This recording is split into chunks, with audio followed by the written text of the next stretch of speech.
नमस्कार मुख्यमंत्री जी। दैनिक जागरण का जो आज ये आपने अवसर आया है आपके साथ लोकसभा चुनाव की दहलीज पर साक्षात्कार का, तो हम आपका स्वागत भी करते हैं। और सबसे पहले तो आपको इन 7 वर्षों की बहुत बहुत बधाई, और जो आप परसों सरकार पूरी कर रही है। और आगे तो सवाल मेरा यही है यहीं से कि ये जो 7 साल हैं, सरकारें आती हैं, सरकार अपने पूरे करती हैं, कार्यकाल होते रहे हैं पहले, लेकिन इसमें जो एक धमक दिखाई देती है वो आपके अपने बिल्कुल सधे हुए भाषणों की हो, कानून व्यवस्था की हो, लेकिन वो एक बाकी सरकारों से थोड़ा आपको वो बिल्कुल एक अलग खड़ा करती है। तो ये कैसे हुआ और इस पर क्या बताना चाहेंगे आप? आशुतोष जी, मैं आपको और आपके दैनिक जागरण परिवार दोनों को हृदय से धन्यवाद देता हूं कि सरकार के 7 साल जब पूरे होने जा रहे हैं तो दैनिक जागरण परिवार के साथ मुझे संवाद होली के ठीक पूर्व करने का अवसर प्राप्त हुआ है। मैं इसके लिए आप सबका अभिनंदन करता हूं। देखते देखते 7 वर्ष का प्रदेश सरकार का कार्यकाल पूरा होने जा रहा है, और इन 7 वर्षों में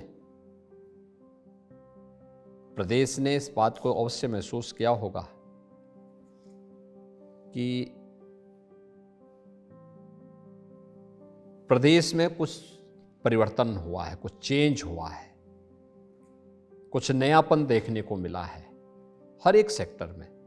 कोई एक सेक्टर नहीं, किसी एक उसकी बात नहीं कर रहा हूं मैं, वो सुरक्षा का हो, विकास का हो, लोक कल्याण का हो, या फिर प्रदेश के अंदर निवेश का हो, रोजगार का हो। हर एक सेक्टर में चेंज देखने को मिला है, और ये जो चेंज देखने को मिला है ये सब मोदी जी का विजन है, जिसको हम लोगों ने अपने मिशन का पार्ट बनाया है, और आज हम उसको जमीनी धरातल पर उतारने में काफी हद तक सफल हुए हैं। हम लोकसभा चुनाव पर हैं, तो ये 7 साल उसमें आपको सरकार इन्हीं के आधार पर चलेगी। आपको क्या लगता है कि जब चुनाव में आप जाएंगे, या आप अभी से आपने शुरू कर दिया है, तो वो क्या चीज़ें हैं जिसको लेकर के लोगों में जाएंगे कि सरकार के इन कामों के आधार पर हमको चुना जाए या हमारे सांसदों को जिताया जाए? देखिए, मोदी जी ने 2014 में आने के बाद देश को एक बात के लिए आश्वस्त किया था कि सरकार व्यक्ति, जाति, मत या मजहब को नहीं, बल्कि सबका साथ और सबके विकास की भावना के साथ देश के हर तबके को सम्मान भी देगी, उनकी भावनाओं के अनुरूप, चाहे वह गांव हो, गरीब हो, किसान हो, नौजवान हो, महिलाएं हो, व्यापारी हो, समाज के हर एक तबके को हम लोग साथ लेकर के चलेंगे। और पिछले 10 वर्ष के अंदर आपने देखा होगा कि सबका साथ सबका विकास का यह अभियान आज एक मंत्र बन चुका है, जिसमें योजनाओं का लाभ सबको देंगे,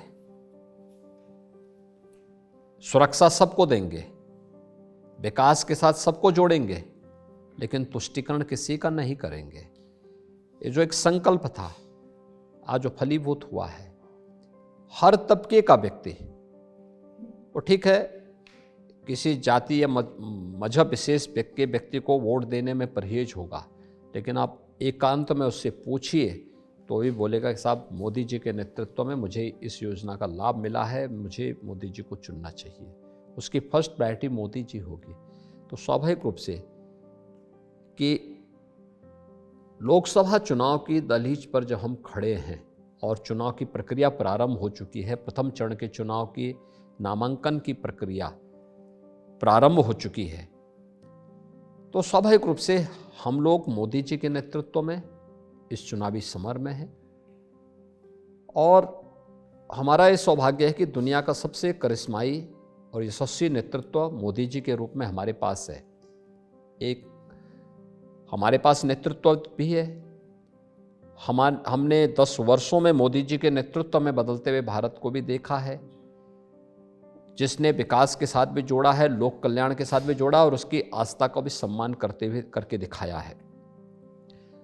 दूसरी तरफ हमारे विपक्ष के मित्रगण हैं, एकजुट होने का स्वांग तो करते हैं, लेकिन स्वांग नहीं, उनमें स्वार्थ ज़्यादा है। एक तरफ नेशन फर्स्ट के अपने अभियान के साथ मोदी जी हैं, दूसरी तरफ परिवार फर्स्ट के अपने उस स्वार्थी अभियान के साथ में हमारे विपक्षी दलों के गठबंधन से जुड़े हुए लोग हैं। तो स्वाभाविक रूप से जनता जनार्दन का आशीर्वाद मोदी जी को मिलेगा, क्योंकि मोदी जी के नेतृत्व में इतना कुछ हुआ है पिछले 10 वर्ष में। आज मोदी एक ब्रांड बन चुकी है। मोदी मतलब 12 करोड़ गरीबों के लिए घर में शौचालय। मोदी मतलब देश के अंदर 12 करोड़ किसानों को प्रधानमंत्री किसान सम्मान निधि के लाभ से जोड़ना। मोदी मतलब 4 करोड़ गरीबों के घर में छत देना। मोदी मतलब देश के अंदर 50 करोड़ गरीबों को 5 लाख रुपए की स्वास्थ्य बीमा का कवर दे देना। मोदी मतलब इस देश के अंदर बिना भेदभाव के हर गरीब को उसकी योजना का और उसका अधिकार देना। तो स्वाभाविक रूप से मोदी गारंटी आज इस देश की गारंटी बन चुकी है और उस गारंटी पर जनता जनार्दन मोहर लगाने को तत्पर है। एक सवाल ये में और है, तो उसके बाद हमारे साथ अजय जी पूछेंगे। आपकी चुनाव में बहुत मांग रहती है, आप बहुत जगह जाते हैं और बहुत इंफ्रास्ट्रक्चर पर सरकार ने बहुत काम किया है, तमाम तरीके के और डेवलपमेंट्स हैं। तो एक तरफ तो विकास चल रहा है, लेकिन जब चुनाव आता है तो फिर वो पूरा चुनाव जो घूम करके चला जाता है जाति और धर्म पर। तो आपको क्या लगता है कि जो विकास की जो ये बातें हैं, ये विकास वर्सेस सांप्रदायिकता या धर्म जाति हो जाता है, या क्या इसमें से क्या चीज़ आगे आनी चाहिए? देखिए, जिन लोगों ने कभी विकास नहीं किया, लोक कल्याण का कार्य नहीं किया, गरीब कल्याणकारी योजनाओं को ईमानदारी के साथ इम्प्लीमेंट नहीं किया, वे लोग जाति मत मजहब के आधार पर वे लोग विभाजन करने की कुछ से चेष्टा करते हैं। लेकिन अब जनता बहुत देख चुकी है। अब जनता जनार्दन उनके बहकावे में नहीं आने वाली है। मेरा ये मानना है कि जनता विकास को भी देखेगी, गरीब कल्याण के कार्यों को भी देखेगी, आस्था का सम्मान भी देखेगी और सुरक्षा को भी देखेगी। मुख्यमंत्री जी, मैं जानना चाहता था, कहा जा रहा है जो गठबंधन यहाँ पे हुआ, सपा और कांग्रेस के बीच गठबंधन हुआ, यद्यपि उसमें से रालोद आपके साथ अब है, कमेरावादी जो उनकी पार्टी वो भी अलग हो रही है और कई छोटी पार्टियाँ और अलग हो गई, लेकिन उसका कितना प्रभाव आप देख रहे हैं कि उत्तर प्रदेश में कितना प्रभाव पड़ने वाला है? आपको क्या लगता है कि इससे बड़ा गठबंधन ये लोग 2019 में कर चुके हैं, और यही गठबंधन कम से कम इन 2 युवाओं का गठबंधन तो 17 में भी रह चुका है। तो उत्तर प्रदेश की जनता ने उस गठबंधन को जो जवाब दिया था 17 के बाद से लेकर के अब तक, उत्तर प्रदेश में माँ गंगा का और माँ सरयू का आशीर्वाद प्राप्त होता है। तो गंगा, यमुना और सरयू में काफ़ी पानी बह चुका है। जनता जनार्दन फिर से तैयार है और उनको जवाब देने के लिए तैयार है। ये कह रहे हैं जैसे इस सपा ने एक अपना लाया इंडिया में, जैसे पीडीए की बात वो करते हैं कि पीडीए का कितना असर है यूपी में, क्या कोई असर? देखिए, हर व्यक्ति जानता है पीडीए का मतलब, मैंने पहले कहा ना, एक तरफ मोदी जी के नेतृत्व में राष्ट्र प्रथम है, दूसरी तरफ इनका पीडीए परिवार डेवलपमेंट अथॉरिटी बन के रह गया है, या इनका जो पीडीए है वह एक परिवार दंगा एसोसिएशन बन के रह गया है। तो परिवार के नेतृत्व में जो दंगा होता था, जो अराजकता होती थी, जो गुंडागिर्दी होती थी, वह बन के रह गया है। मुझे बताओ, जिन प्रदेश में 56 लाख गरीबों को एक एक आवास मिला है, क्या वे पीडीए के पार्ट नहीं थे क्या? जब इनको सत्ता में रहने, आज के दिन पे यूपी के अंदर कोई दल ये नहीं कह सकता कि साहब हम यूपी में सत्ता में नहीं रहे इसलिए हमें ये अवसर नहीं मिला। आपको तो मौका मिला था, आपने किया क्यों नहीं? तो चाहे वह सपा हो, बसपा हो, कांग्रेस हो या कोई भी हो, वे ये नहीं कह सकते कि साहब हमें सत्ता में रहने का। लेकिन आज 56 लाख गरीबों को प्रदेश में मकान मिला है। प्रदेश के अंदर 3.25 करोड़ गरीबों को शौचालय मिला है। प्रदेश के अंदर 10 करोड़ गरीबों को 5 लाख रुपए की स्वास्थ्य बीमा का कवर मिला है। 15 करोड़ गरीबों को फ्री में राशन की सुविधा का लाभ मिल रहा है। ऐसे ही प्रदेश के अंदर ओडीओपी की योजना हो, विश्वकर्मा श्रम सम्मान की योजना हो, मुख्यमंत्री कन्या सुमंगला की योजना का लाभ हो या फिर अन्य तमाम योजनाओं का लाभ। क्या ये सब पीडीए के पार्ट नहीं थे जो ये लाभार्थी हैं? ये तब भी थे, लेकिन तब सरकार का विजन नहीं था और उसको इम्प्लीमेंट करने का एक विल पावर नहीं था। आज सरकार ने ईमानदारी के साथ इसको लागू किया है, वे लोग लाभान्वित हुए, उनके जीवन में खुशहाली आई है, तो स्वाभाविक रूप से जनता जनार्दन की खुशहाली हमारी खुशहाली है। इस बार इसी से जुड़ा हुआ एक सवाल लेते रहते कि बसपा 2014 में अकेली लड़ी थी, 0 पे थी। पिछली बार दोनों मिले, आपने जैसे बताया सपा बसपा गठबंधन बड़ा गठबंधन था उस बार, तो उसमें फायदा मान लो सपा तो 5 पे रह गई थी, लेकिन बसपा 10 पे। अभी बसपा अलग से लड़ रही, तो बसपा क्या नुकसान हो? तो बसपा जाने, लेकिन भाजपा को क्या फायदा उससे दिखाई दे रहा है? देखिए, बीजेपी किसी के लड़ने या गठबंधन का पार्ट होने या अलग होने से बीजेपी का वोट बैंक या बीजेपी प्रभावित नहीं होने वाली है। बीजेपी मोदी जी के नेतृत्व में अपने कार्य के भरोसे जनता जनार्दन का आशीर्वाद प्राप्त करने में सफल होगी। कितनी सीटें देते हैं भाजपा को? देखिए, मेरा तो ये मानना है कि अब तक का सबसे बेहतरीन प्रदर्शन भारतीय जनता पार्टी उत्तर प्रदेश में करेगी। 73 से ऊपर ही जाएगा इंडिया का। मैंने क्या कहा, सबसे बेहतरीन प्रदर्शन बीजेपी और उसका सहयोगी दल यूपी के तो अंदर। विपक्ष को कुछ मिलेगा? कितनी आप देखिए, विपक्ष ने जो किया होगा उसका परिणाम उसको मिलेगा। कुछ आपने कितनी सीटों को ये माना है कि कुछ आपके लिए चुनौती आ रही है कहीं से? देखिए, हमारे लिए फिलहाल तो कोई चुनौती नहीं है। आपने देखा होगा कि आजमगढ़ और रामपुर भी हम पिछले चुनाव में जीत चुके हैं, तो स्वाभाविक रूप से जो लोगों को लगता था कि सबसे कठिन मोर्चे हैं, उस कठिन मोर्चे को हमारी सरकार यानी हमारे यहाँ पार्टी ने, हमारे एनडीए ने यूपी के अंदर पहले ही फतह कर चुकी है, तो अब उसमें कोई चैलेंज नहीं है।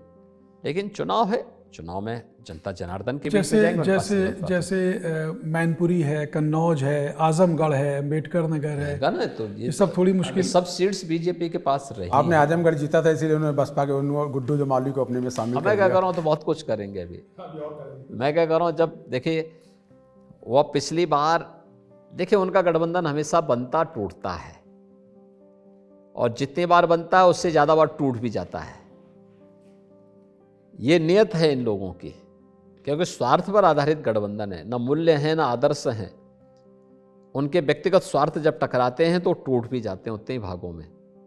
तो अभी तो वह आपस में इसी प्रकार से लड़ते भिड़ते रहेंगे, लेकिन उनको लगता था कि पहले 17 में उन्होंने कांग्रेस के साथ गठबंधन समाजवादी पार्टी ने किया था, 19 में एसपी बीएसपी ने गठबंधन किया था, कांग्रेस भी उस गठबंधन का पार्ट बन गई थी और भी लोग बन गए थे।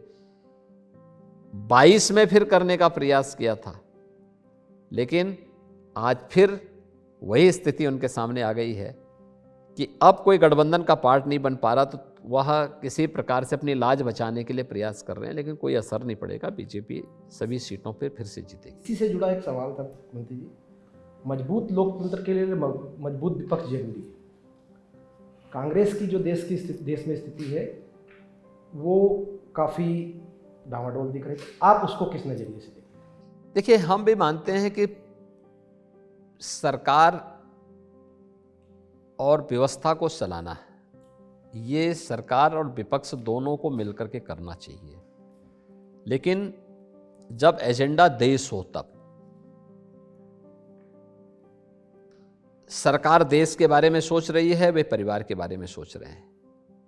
सरकार सुरक्षा के बारे में सोच रही है, वे अराजकता के बारे में सोचते हैं। सरकार दंगा मुक्त प्रदेश के बारे में सोचती है, तो वे दंगाइयों को गले लगाने के बारे में सोचते हैं। तो दोनों में अंतर है। विपक्ष तभी सार्थक है जब विपक्ष सकारात्मक रूप से अपने डेवलपमेंट के एजेंडे, अब उनका अपना एजेंडा हो सकता है, लेकिन डेवलपमेंट फोकस हो, जनता जनार्दन का हित सर्वोपरि हो, प्रदेश और देश का हित सर्वोपरि हो, जब इन भावनाओं के साथ कार्य करेंगे तो उसके परिणाम भी सामने। मुख्यमंत्री जी, आज आप मीटिंग में भी जा ही रहे हैं, जो अभी यूपी की सीट रह गई है, क्या आपके मंत्रिमंडलीय सहयोगी जो लोग हैं उनको भी चुनाव में उतारने का कुछ? पार्टी जिसको भी कहेगी वे लोग सब तैयार होंगे। अच्छा, एक सवाल इसी की, अभी लोकसभा चुनाव के बाद क्या आपके मंत्रिमंडल में फिर विस्तार बदलाव? वो तो बात का विषय है, अभी पहले तो हमारे सामने अब लोकसभा का एक चुनाव। हम विभाग की बात कर ले, बिजली विभाग की।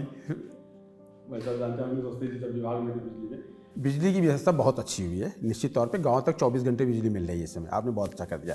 लेकिन जो लॉसेज है, मतलब बिजली चोरी जिसे कहते हैं, कि वो उतनी बहुत बड़ी संख्या मात्रा में हो रही है, जो कि 1 लाख करोड़ के घाटे में चल रहा है बिजली। तो आने मतलब क्या इसको जहाँ पे चोरी ज़्यादा हो रही है वो निजी क्षेत्र में ले जाने? देखिए, जब हम लोग आए थे 2017 में, तब प्रदेश में 4 से 5 जनपदों में बिजली मिल पाती थी, से 70 से 71 जनपद ऐसे थे जहां पे 4 से लेकर 6 घंटे तक बिजली मिलती थी।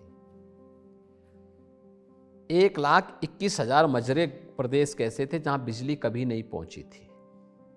बिजली के कनेक्शन के लिए लोगों को समस्या होती थी। ट्रांसफार्मर जल जाता था तो उसको महीनों तक वो चेंज नहीं होता था। आज बिजली इंफ्रास्ट्रक्चर को ठीक किया गया, जनरेशन को भी, डिस्ट्रीब्यूशन को भी हम लोगों ने बेहतर करने का प्रयास किया। आज यूपी प्रदेश के अंदर एनर्जी जो है सरप्लस स्टेट के रूप में अपने को स्थापित करने की ओर अग्रसर हो चुका है। हम विपरीत से विपरीत परिस्थितियों में पीक आवर में भी हमारे पास बिजली की क्राइसिस नहीं होती है, उधर पड़ चुके हैं। तो पहले चरण में हम लोग इस पे फोकस किए थे। लाइन लॉसेस को भी हम लोगों ने काफ़ी हद तक, यानी हमारे पास जब हम लोग आए थे तो ये 36 से लेके 39% था, आज ये 21% तक पहुंच आ गया है। इतना कम करने में सफलता प्राप्त हुई। तो इंफ्रास्ट्रक्चर के साथ साथ लाइन लॉसेस को कम करना ये धीरे धीरे फेज वाइज हुआ है। आप देखेंगे अभी ये रिफॉर्म मांगता है। अगले कुछ वर्षों में आप देखेंगे कि हम यूपी की इस व्यवस्था को भी लाइन में ले अब गर्मियों में बिजली जो मुद्दा नहीं रहेगी चुनावी, कोई मुद्दा नहीं रहेगा। तो हमने कहा ना, पीक आवर हमारे पास, देखिए पीक आवर में जब हम लोग आए थे तब पीक आवर में बिजली की जो मांग थी वो 16,000 मेगावाट की थी। आज पीक आवर में बिजली की मांग यहाँ 30,000 मेगावाट बिजली पहुँच चुकी है और हम उसको फिर भी उपलब्ध करवाते हैं। मुख्यमंत्री जी ये कह रहे थे, थोड़ा सा अलग हटके, मैं आपको इतने दिनों से आपसे बात हो रही है, इंटरव्यू किए हमने, बहुत आंकड़े आप बताते हैं और आपको सब मैं ये केवल ये जानना चाहता हूँ कि आपने इस इतने इंटरव्यू में कभी किसी अधिकारी की तरफ नहीं देखा कि भाई हमारी सहायता करो? आपको याद कैसे रहते हैं? नहीं तो अधिकारियों को भी मुझे ही बताना पड़ता है। आंकड़े तो वास्तव में आपको याद रहते हैं सब। नहीं, अधिकारियों को आप बताते हैं, मुझे बोलना पड़ता है भाई आपके यहाँ ये चल रहा है, इसको ठीक करो। तो थोड़ा जरा इसको और विस्तार से बताइए तो इस बात का। देखिए, मैं हर विभाग की नियमित रूप से समीक्षा करता हूँ, मेरे सामने प्रेजेंटेशन होते रहते हैं। ऐसा नहीं है, देखिए मैं 2 ही जगह काम करता हूँ। देखिए, जब मेरा मानना है कार्य करना है तो पूरी मनोयोग से काम करो, उसके साथ लगो, मिशन मोड पे उसको अभियान बढ़ाओ। मैं तो फील्ड में रहता हूँ, अन्यथा मेरे यहाँ सुबह से 8 बजे से लेकर रात 12 बजे तक प्रेजेंटेशन चलते रहते हैं। अलग अलग विभाग के अलग अलग पहले से टारगेट उनके सामने रहता है कि भाई क्या है, आप मुझे बताओ। तो उन चीज़ों को फिर बार बार इन चीज़ों को हम लोग को करते हैं और फिर उसकी कैसे उसका समाधान हो सकता है, तो उन चीज़ों को समझिए। जैसे आप, अब तो खैर सवाल हमने पहले पूछा था, अब 7 साल हो गए और 2 रूपों में आप हैं, एक मठाधीश के, एक वहाँ पर और एक यहाँ। तो अब जैसे यहाँ से आप कल पहुँचेंगे मंदिर पे या संक्रांति पे या जैसे भी, तो वो जो कायांतरण रूपांतरण होता है तो वो उसमें जाना और फिर वापस आना, ये कैसे हो पाता है? देखिए, दोनों चीज़ें हैं, दोनों एक दूसरे के पूरक हैं, दोनों को हम एक दूसरे के विरोधी नहीं मानते। हमारे यहाँ धर्म की जो परिभाषा की गई है वह बहुत सरल परिभाषा है। धर्म क्या है? वैशेषिक दर्शन कहता है यतो अभ्युदय श्रेयस सिद्धि सधर्म, यानी 2 भाग उसने बताए हैं। एक इस लोक में अभ्युदय की प्राप्ति, लेकिन दूसरे लोक के लिए मोक्ष की प्राप्ति के लिए भी। तो स्वाभाविक रूप से इस जन्म में तो अभ्युदय दोनों प्रकार से, आध्यात्मिक उन्नयन के साथ साथ हमें भौतिक उन्नयन की दिशा में भी काम करना, तो दोनों कार्य होते हैं। तो मेरे तो दोनों मार्ग एक साथ सज जाते हैं। यहाँ रहता हूँ तो प्रदेश के भौतिक विकास के बारे में चर्चा करता हूँ, गोरखपुर रहता हूँ तो अभ्युदय के लिए कार्य करता हूँ, आध्यात्मिक उन्नयन के लिए कार्य करता हूँ। तो दोनों को एक साथ मिला के साथ चलता हूँ तो सफलता के मार्ग प्रशस्त हो जाते हैं। इहलोक और परलोक। हाँ, यही मैंने कहा ना, ये लोक में तो अभ्युदय की बात होगी, परलोक में मोक्ष की बात मोक्ष होगी। की बात होगी। ये जो अभी हम लोग बात कर रहे थे, जितेंद्र जी ने कहा कांग्रेस की और राष्ट्रीय राजनीति की, आपको नहीं लगता कि जो ये जाति के नाम पर गठित छोटे छोटे दल हैं, अब आपके यहाँ बहुत आ जाते हैं, पर ये राष्ट्रीय राजनीति में थोड़ी इनसे बाधा? देखिए, हम लोग सबको लेके चलते हैं, सबका साथ और सबका विकास वही है। तो स्वाभाविक रूप से हम सबको साथ में लेके चलते हैं। कुछ लोग आगे बढ़ पाते हैं, मंजिल की तरफ बढ़ पाते हैं, कुछ लोग पीछे छूट जाते हैं, फिर वे दौड़ने का प्रयास करते हैं। तो जो भी आ जाता है साथ में, सबको साथ लेके चलने का काम ही हमारा है। तो सबको साथ लेना भी पड़ता है। जो साथ चल पाते हैं वो मंजिल तक पहुंच पाते हैं, जो बिछुड़ जाते हैं वो फिर भटक जाते हैं। मुख्यमंत्री जी, एक 16-17 में जो सकल घरेलू राज्य उत्पाद था वो लगभग 12.75 लाख करोड़ रुपया था। आज की स्थिति 24-25 में हम 2 गुना के आसपास कर रहे हैं, काफ़ी बढ़ोतरी हुई है। इसको आप कैसे देखते हैं और क्या? देखिए, पिछले 7 वर्ष में यूपी की प्रति व्यक्ति आय दोगुने से अधिक बढ़ी है और उत्तर प्रदेश की जीडीपी भी, इसको हमने दोगुने से अधिक करने में सफलता प्राप्त की। आज के दिन पे यूपी की जो जीडीपी है वो लगभग 26 लाख करोड़ रुपए की है। तो हम लोग वहाँ तक पहुँचाने में सफल हुए हैं। ये तब जब 3 वर्ष कोरोना जैसी महामारी से जूझने में हमारी व्यतीत हुए, और ये केवल हमारे लिए नहीं था, देश के लिए भी था, दुनिया के लिए भी था। उस समय हमारा फोकस था जनता को इस महामारी से बचाना और जनता जनार्दन की सेवा करना। उसने इकोनॉमी को काफी डैमेज किया। मेरा ये मानना है कि अगर हम 7 वर्ष में, जिनमें 3 वर्ष हमारे कोरोना जैसी महामारी से जूझते हुए व्यतीत हुए, यूपी की इकोनॉमी को दोगुने से अधिक करने में सफलता प्राप्त कर चुके हैं। मेरा ये मानना है अगले 5 वर्ष में हम $1 ट्रिलियन की इकोनॉमी, जो पीएम साहब का विजन है, उसको प्राप्त करने में हमें सफलता अवश्य प्राप्त होगी और हम उस दिशा में आगे बढ़ रहे हैं। सबसे पहले तो हम आते हैं कि उत्तर प्रदेश घरेलू पर्यटन के मामले में देश में पहले नंबर पर था, और श्री राम मंदिर निर्माण के बाद पर्यटकों की संख्या में और बढ़ोतरी भी हुई है। बड़ी संख्या में पर्यटकों के आगमन को देखते हुए सुविधाएं बढ़ाने के क्या क्या प्रयास किए जा रहे हैं? देखिए, 2017 में जब हम लोग आए थे तो डोमेस्टिक और फॉरेन दोनों पर्यटकों को प्रदेश के अंदर, देश के अंदर हमारा स्थान 3रे स्थान पे था। 2019 के कुंभ में हम लोगों ने नंबर 1 स्थान प्राप्त किया। आज हम उससे कई आगे बढ़ चुके हैं। देखिए, आज यूपी की आबादी 25 करोड़ है। मेरा मानना है कि 24-25 में यूपी के अंदर डोमेस्टिक और जो हमारा इंटरनेशनल टूरिस्ट होगा, इन सबको मिलाकर के देखेंगे तो 50 करोड़ पार कर जाएगा ये। हमने गत वर्ष लगभग 48 करोड़ टूरिस्ट को यूपी के अंदर आमंत्रित करने में सफलता प्राप्त की। हमने उस सेक्टर को चिन्हित किया कि कौन सी संभावना है इसमें, क्योंकि टूरिज्म केवल टूरिज्म नहीं है, ये सर्विस सेक्टर का एक महत्वपूर्ण पार्ट है जो लाखों रोजगार सृजन करता है। सामान्य व्यापारियों के लिए टैक्सी चालक है, गाइड है, और भी अन्य अलग अलग सेक्टर से जुड़े हुए लोग उससे लाभान्वित होते हैं। होटल्स है, रेस्टोरेंट है,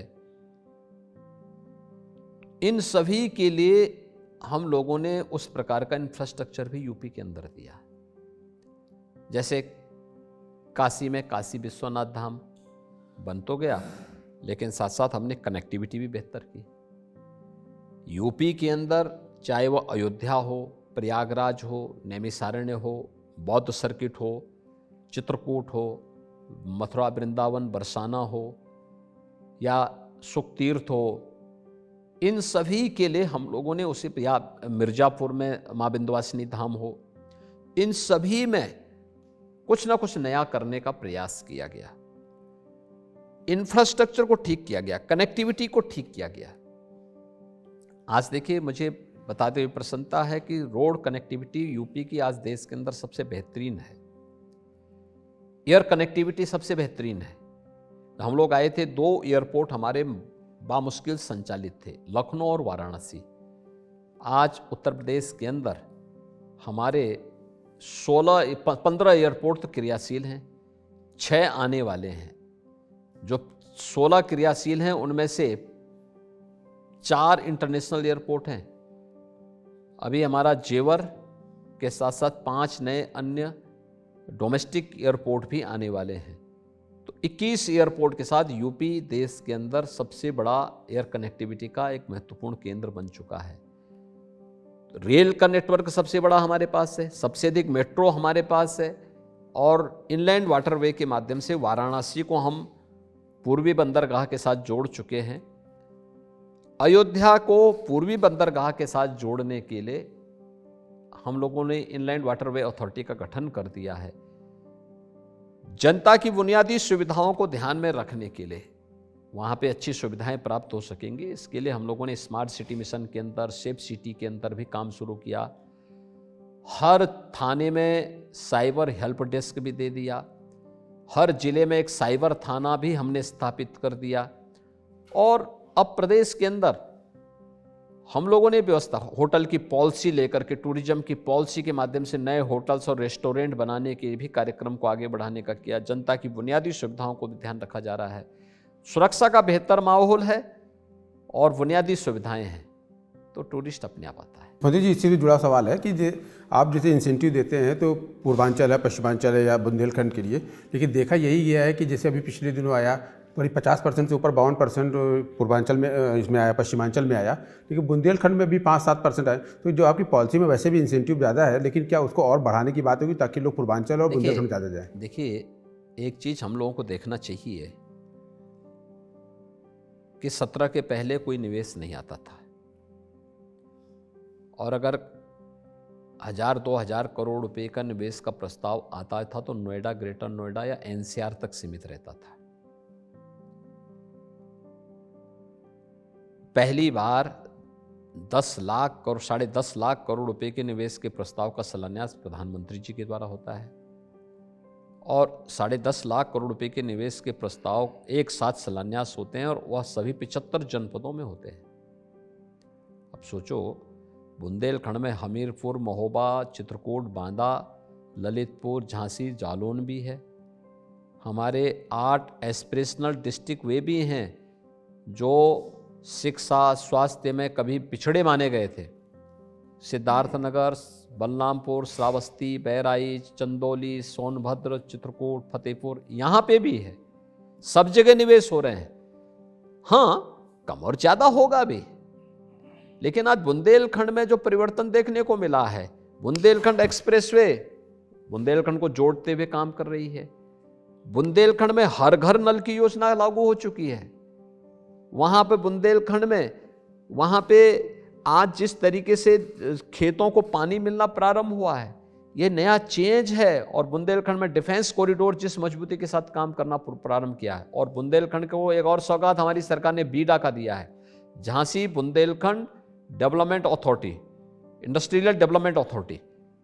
ये लगभग 36,000 एकड़ लैंड में ये डेवलप हो रही है। आप सोचिए, नोएडा कुल 46 वर्ष में 35,000 एकड़ लैंड उसके पास आ पाया।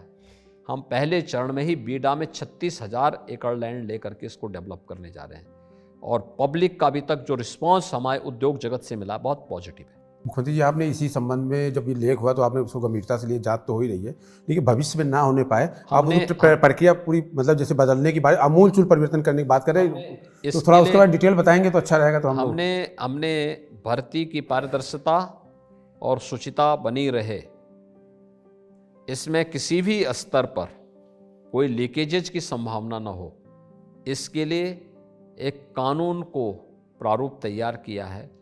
बहुत शीघ्र हम लोग उसको लेके आने वाले हैं, इलेक्शन के बाद हम उसको इम्प्लीमेंट कर लेंगे। और मेरा ये मानना है कि इस कानून के माध्यम से हम लोग किसी भी उस व्यक्ति को जो इसमें लिप्त होगा, बहुत सख्त प्रावधान उसके लिए करने चाहिए। क्योंकि जो भर्ती प्रक्रिया में जो लीकेज मतलब इसमें मान लो 60 लाख बच्चे बैठे थे, चाहे अधीनस्थ सेवा चाहे ना हो, चाहे उत्तर प्रदेश लोक सेवा और पुलिस भर्ती हो या विद्युत आयोग में हो, तो सारी क्या वो भर्तियाँ उसी के तहत होंगी या कार्रवाई की? मैंने क्या कहा ना, हम एक इस प्रकार की ट्रांसपेरेंट व्यवस्था हमारे पास है और हम बनाएंगे। देखिए, अभी जो भी हुआ है ये आयोग के स्तर पर नहीं हुआ, ये जो भी हुआ है एक जगह एजेंसी के स्तर पर हुआ है, एक जगह सेंटर के स्तर पर हुआ है, और दोनों पे हमारी कार्रवाई बहुत सख्ती के साथ आगे बढ़ रही है। मुख्यमंत्री, थोड़ा चुनाव की तरफ आते हैं। एक शिकायत, जैसे आपने कहा मोदी की गारंटी और आपकी कानून व्यवस्था, बहुत जगह हम लोगों को जाना होता है, सांसद भी जो है वो अपने काम पर नहीं मोदी और योगी के नाम पर वोट मांगते हैं। तो ये अच्छी बात है एक तरह से आपकी, पर क्या ये क्षेत्रीय जो प्रतिनिधि हैं ये मतलब वो काम नहीं करते हैं और हमको मोदी जी के नाम पे जिता दो, योगी जी के नाम पर जिता दो, इसको कैसे? देखिए, मोदी जी तो हम सबके नेता हैं, तो मोदी जी के नाम पे तो हर व्यक्ति जनता जनार्दन के पास जाएगा ही। जनप्रतिनिधि भी जिनको टिकट दिया गया है वे सभी लोग मेहनत भी करते हैं, काम भी करते हैं, अपने प्रस्तावों को सरकार के स्वाभाविक रूप से राज्य या केंद्र सरकार के पास ही लेके जाएंगे, और उस पर कार्य हुआ भी है। और मुझे लगता है हुआ कार्य, और लोक कल्याण का जो कार्य, गरीब कल्याण का जो कार्य हुआ है, अगर इन सब को कोई जनप्रतिनिधि ईमानदारी के साथ जनता जनार्दन के सामने रख देगा, मेरा ये मानना है कि वह अवश्य सफल होगा। मुख्यमंत्री जी, आप जो है एक संविदा भर्तियों के बहुत आपने उस बात को एक मीटिंग किया था तो हम लोग भी थोड़ा पता चला था कि आपने बहुत गंभीरता से संवेदनशीलता के साथ दिखाया था कि संविदा कर्मी जो हैं उनका जो उत्पीड़न होता न होने पाए, उसके बारे में कहा था एक पॉलिसी बनाने की बात थी ताकि उनका शोषण ना हो। और आपने तो शायद कुछ कह भी दिया था कि IAS लोग होते अगर संविदा पे तो पता चलता कि संविदा कर्मियों का दर्द क्या होता है, तो उन अभी भी वो थोड़े दर्द में पीड़ित हैं। हमने ये हमारी प्राथमिकता है। मेरा ये मानना है न्यूनतम मानदेय किसी भी कार्मिक को प्राप्त होना चाहिए, वह चाहे किसी विभाग में काम कर रहे हों या किसी निगम या बोर्ड में काम कर रहे हों। सर्विस प्रोवाइडर अपना अलग से चार्ज करे, किसी कार्मिक के मानदेय से पैसा न काटे। मैंने चीफ सेक्रेटरी की अध्यक्षता में एक कमेटी गठित की है और मैंने उनसे कहा है कि भाई अतिशीघ्र उसका प्रेजेंटेशन देकर उसको इम्प्लीमेंट कराओ, और मुझे लगता है कि इलेक्शन के तत्काल बाद हम इसको लागू करवा देंगे। कपड़ा व्यापारियों की एक बड़ी समस्या है नया आयकर कानून, उससे वो बहुत परेशान है। अभी 45 दिन में पैसा जमा करना पड़ता है, जब वो कहते हैं कि हम 180 दिन उधारी सामान लाते हैं, कैसे देखते हैं? तो क्या सरकार उनकी, देखिए, उनकी जो मांगें थी वो उचित मंच पर रख दी गई हैं, और मेरा ना मानना है समयबद्ध तरीके से सारी समस्याओं का समाधान भी होगा। मुख्यमंत्री जी, अयोध्या को कैसे आप मतलब चुनाव में ये क्या आपको लाभ देगी, कैसे करेगी? देखिए, अयोध्या लाभ और हानि का विषय नहीं है। अयोध्या हमारे लिए आस्था का विषय है, जन आस्था का सम्मान होना चाहिए, हमारा मानना है, और हमने वही किया है जो जनता चाहती थी। मोदी जी के नेतृत्व में देश के अंदर जिसके लिए एक लंबा बड़ा और कड़ा संघर्ष चला, जिस स्थान के लिए आज हमें प्रसन्नता है कि वह स्थान देश और दुनिया का आकर्षण का भी और आस्था का भी केंद्र फिर से बनकर के उभरा है। रामलला विराजमान हो चुके हैं, लाखों लोग प्रतिदिन दर्शन करने के लिए आ रहे हैं, तो स्वाभाविक रूप से ये लाभ का नहीं, उन जन आस्था का सम्मान का विषय था, और उसको हम लोगों ने उसमें अपना योगदान दे करके अपने आप को कृतार्थ किया है। जनता जनार्दन प्रसन्नता है, यही हमारी प्रसन्नता है। एक चुनाव को लेकर के ये हम सबके मन में उत्सुकता कुछ सीटों को लेकर है कि वहाँ से भाजपा से आप पता नहीं, आप बताएं ना, जैसे रायबरेली जैसे कानपुर, तो यहाँ से कौन मतलब अब 1-2 दिन के अंदर सब क्लियर हो ही जाएंगे, इसलिए आप चिंता मत करिए, सब समय पे और अच्छा आएगा। 24 घंटे के अंदर आ जाएगा। आज बैठक वहाँ पर है ना? अभी चलेंगे तो बैठे के चल। जी। मुख्यमंत्री जी, बेसहारा पशुओं की समस्या एक बार फिर बहुत वो है, इसका समाधान कैसे देख रहे हैं? देखिए, ये समस्या पिछली सरकारों की थी, हमने उसका समाधान दिया। हमारी 3 स्कीम इसमें चल रही है। एक निराश्रित गो आश्रय स्थल योजना, जिसमें 12 लाख गोवंश हमारे निराश्रित गो आश्रय स्थल केंद्रों में है, जहां पे उसकी देखभाल सरकार के स्तर पर या सरकार के सुपरविजन में हो रही है। दूसरी स्कीम हमारी वह है जिसमें हम लोग कुपोषित परिवारों को ब्याई हुई गाय दे देते हैं। इस निराश्रित गोवंश के उसमें से देते हैं, और हर गाय का प्रतिदिन का अगर वह देखभाल कर रहा है, उसको ठीक ढंग से सेवा कर रहा है, तो उसका हम लोग उसको, उस परिवार को महीने का 1500 रुपया भी दे रहे हैं। तीसरी स्कीम हमारी है सहभागिता योजना, जिसमें किसी किसान परिवार को, जिसके पास कोई अपना गाय नहीं है, बछड़ा नहीं है, अगर वह गोवंश को रखना चाहता है तो 4 गोवंश उसके लिए हमने अनुमन्य किए हैं, और 1500 रुपये प्रति गोवंश हम उसको महीने का उपलब्ध कराते हैं। लेकिन उसका वेरिफिकेशन संबंधित पशु चिकित्सा अधिकारी करता है, और फिर ये पैसा उसके पास हर महीने पहुंचता है, तिमाही पहुंचता है। तो ये 3 प्रकार की योजनाएं हैं जिसमें हम 14 लाख गोवंश की देखभाल आज के दिन पे कर रहे हैं। तो मुझे बताओ, ये 14 लाख गोवंश जो कट जाता था, कसाई काट देते थे, तस्करी हो जाती थी, या जो पहले अन्नदाता किसानों की खेती को नुकसान पहुंचाता था, आज हमारे गो आश्रय स्थल पर उनकी सेवा हो रही है। तो इससे लोग खुश होने चाहिए, ना खुश नहीं होना चाहिए, क्योंकि ये काम तो पहली बार हुआ है। ये लोकसभा चुनाव में जो आपके लिए पिछली बार भी पश्चिमी उत्तर प्रदेश में थोड़ी चुनौती थी, और इस बार भी थोड़ी सीटें जो आपकी कम हुई या ज़्यादा चुनौती लग रही है, उसके लिए कोई खास योजना बना रहे हैं? क्योंकि सबसे गर्म मुद्दा वहीं से होता है चुनाव पूरा। ऐसा नहीं है, हम लोग चुनाव में 2022 में भी और 2019 में भी पश्चिमी उत्तर प्रदेश में हमें अच्छा समर्थन मिला था, जनता जनार्दन का आशीर्वाद बीजेपी को प्राप्त हुआ था, और 2024 में फिर से प्राप्त होगा। उसके लिए कोई खास तैयारी, कोई खास योजना? हम मोदी जी के नाम और उनके काम के आधार पर कब से दोनों जाएंगे? सरकारों ने किया गया। कब से जाएंगे दौरे आपके वहाँ? देखिए, मथुरा से शुरू करेंगे? अभी देखिए, हमारे अभियान तो प्रारंभ होने जा रहे हैं 27 से। अभी हम एक राउंड वैसे लेंगे, और फिर उसके बाद अप्रैल फर्स्ट वीक से वही इसी पूछना चाहिए कि 27 से, जैसे पहले से दूसरे चरण में मथुरा है, लेकिन आप मथुरा से अपने प्रबुद्ध सम्मेलन से ही शुरू करें, लेकिन वो पार्टी समझिए, रैली या सम्मेलन वही बात है। लेकिन मथुरा ही आपने फिर वहाँ से उधर चुना, जबकि वो दूसरे चरण में है मथुरा, तो कोई उसका खास कारण है कृष्ण जन्मभूमि से शुरू करने का? कुछ खास कारण नहीं है भाई, हमारी आस्था का केंद्र है, तो कम से कम कृष्ण कन्हैया का दर्शन करेंगे, और दर्शन करके जो उनका उपदेश था उसको इम्प्लीमेंट किया गया है, तो इसके लिए आशीर्वाद भी मांगेंगे। जी, बहुत अच्छा है। कानपुर को SCR से भी हटा दिया गया है। कानपुर को SCR से हटाया नहीं गया है। कानपुर, हम बुंदेलखंड, हमारा डिफेंस मैन्युफैक्चरिंग कॉरिडोर का एक प्रमुख केंद्र कानपुर है। देश का महत्वपूर्ण औद्योगिक नगरी के रूप में कानपुर रहा है। कानपुर झांसी के बीच में हम ये डेवलपमेंट अथॉरिटी बना रहे हैं, जो हमारा औद्योगिक जो बीटा बन रहा है, ये कानपुर और झांसी के बीच का पार्ट है। तो स्वाभाविक रूप से कानपुर की इस स्किल का लाभ झांसी को प्राप्त होगा, और झांसी और कानपुर मिलकर के फिर नया इंडस्ट्रियल अथॉरिटी के गठन का पार्ट बनेंगे। वो जो मंदना से अनवरगंज तक एलिवेटेड ट्रैक बनना था, वो अभी भी फंसा हुआ है। फंसा नहीं है, यहाँ कोई फंसता नहीं है। यहाँ तो कोई समस्या हम नहीं छोड़ते, समाधान का रास्ता निकालते बस मैं अब पूछने नहीं दूंगा, मैं अंतिम सवाल, क्योंकि समय आपको जाना है दिल्ली।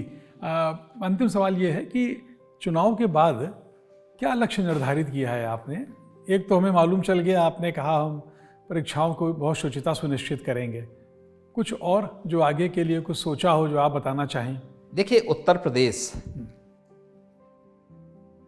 मोदी जी के विजन के अनुरूप देश की अग्रणी अर्थव्यवस्था के रूप में स्थापित हो, इसके लिए हर एक सेक्टर में जो कार्य प्रारंभ हुए हैं, ये डबल इंजन सरकार की ताकत है।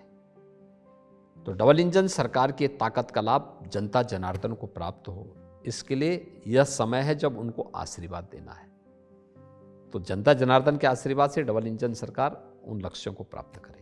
तो अभी आपकी तो व्यस्तता बहुत बढ़ जाएगी, आप कितनी यूपी में रैली कर पाएंगे और कितनी देश भर में आपकी डिमांड रहती है? आपकी तो असम से लेके साउथ में सब जगह डिमांड, सब जगह जाएंगे, सब जगह जाएंगे, सब जगह के लोग यहाँ पे आएंगे, सभी जगह जितना पार्टी कहेगी उतना सब। धन्यवाद जी, बहुत बहुत धन्यवाद आपको।